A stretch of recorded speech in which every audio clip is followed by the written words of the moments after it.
We did get a report from Capitol Hill on the 1-6 Commission. It may not be everything that everybody wanted, but it certainly is a start to start asking the right questions about what happened on January the 6th. It is, and I think it shows that there's a reason to answer more questions. This happened very early this morning. A bipartisan Senate investigation of the January 6th Capitol insurrection released early this morning highlights the intelligence and personnel failures leading up to and during the attack. The report, conducted by both Senate Rules Committee and Homeland Security and Governmental Affairs Committee, details how ill-equipped and underprepared the Capitol Police Force was while defending the building and also the people inside it. For example, according to the report, of the 7 civil disturbance units deployed, only 4 had the protective equipment needed, some of which was locked in a bus. There's this line from the report, quote, an officer reported hearing a lieutenant repeatedly ask over the radio, does anybody have a plan? The probe also found that neither the FBI nor DHS issued a threat assessment warning of potential violence targeting the Capitol that day. But there were severe limits to what the investigation could uncover. The committees say they were not provided with all the requested documents, including from the DOJ, DHS, and the House Sergeant-at-Arms. The report specifically does not address the root causes of the Capitol attack. The Senate committee also did not investigate former President Trump's actions that incited the insurrection. Let's bring in NBC News correspondent covering national security and intelligence, Ken Dilanian. And Joe, you know, as we bring Ken in, I think what's frustrating when you look at these pieces of information that are coming forward, and it's great that we're learning more. This is a positive. Yeah. There is, I mean, you and I even remember ourselves seeing and reporting on, but also hearing about this build up to January 6th. There was a big plan for that day, and it appeared the president and his people were even in a tent watching it unfold with glee.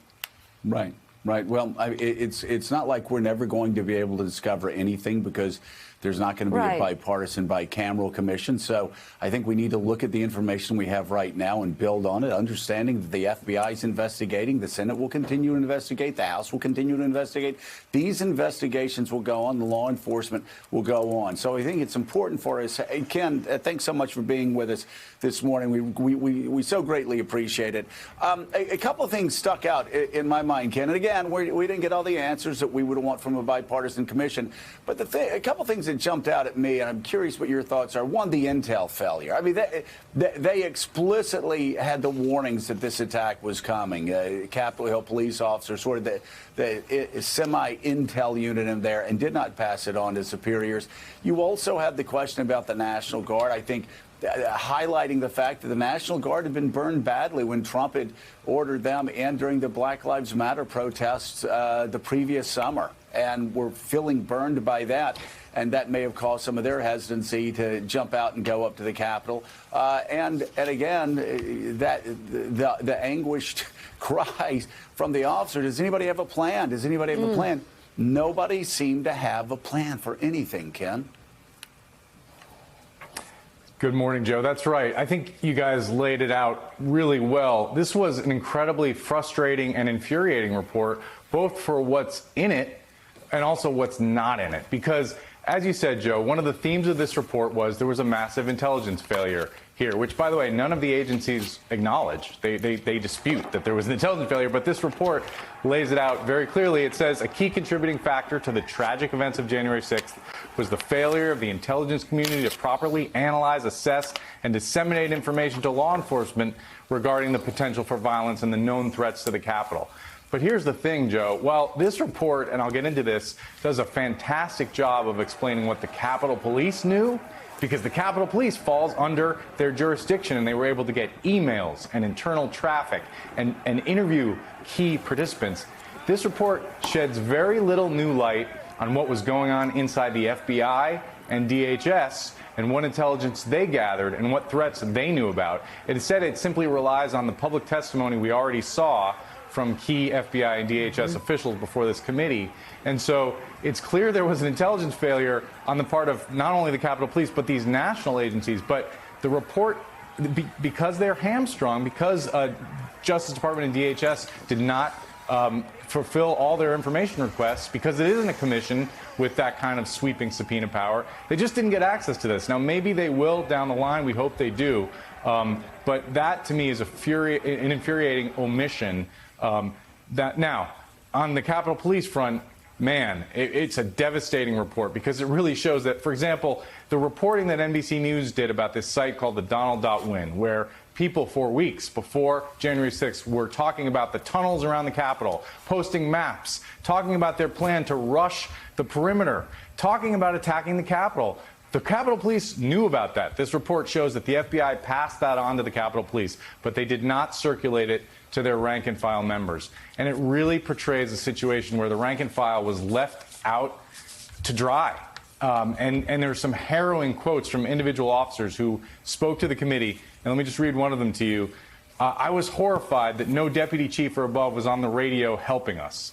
For hours, the screams on the radio were horrific. The sights were unimaginable, and there was a complete loss of control. For hours, no chief or above took command and control. Officers were begging and pleading for help for medical triage. So there was a lack of leadership on the Capitol, part of the Capitol Police. And Yogananda Pittman, who is the acting chief, was in charge of the intelligence components in the weeks leading up to the Capitol, guys. Yeah, Ken, as you read through this, you touched on it, but this does blow a hole through the idea that we've heard from some senators, by the way, that this was just a rally that got out of control, that a lot of these people were just tourists wandering through like they were on a visit. Because, as you say, it was back on December 21st, according to this report, where Capitol intelligence officers first learned and began to discuss the idea that the planned rally on January 6th included people who were going to bring weapons. As you said, schematics of the Capitol building, looking at maps and tunnels and how to get in. So how, from December 21st to January 6th, the question is, was that information not shared, and was security not beefed up because of it?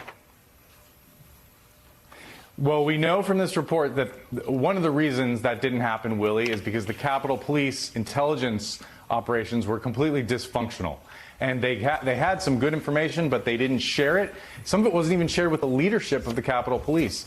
But the big unanswered questions, Willie, is why the FBI, which, after all, is the agency we rely on to protect the United States from domestic terrorism, why the FBI didn't step up and make sure that the Capitol was protected, why they didn't share and disseminate this intelligence to a greater degree, and why they're still saying today, Willie, that all this stuff that you're talking about, the maps and the schematics, that really wasn't credible intelligence. That's the FBI's position today, that that was not intelligence, that they had no intelligence that anyone was going to attack the Capitol.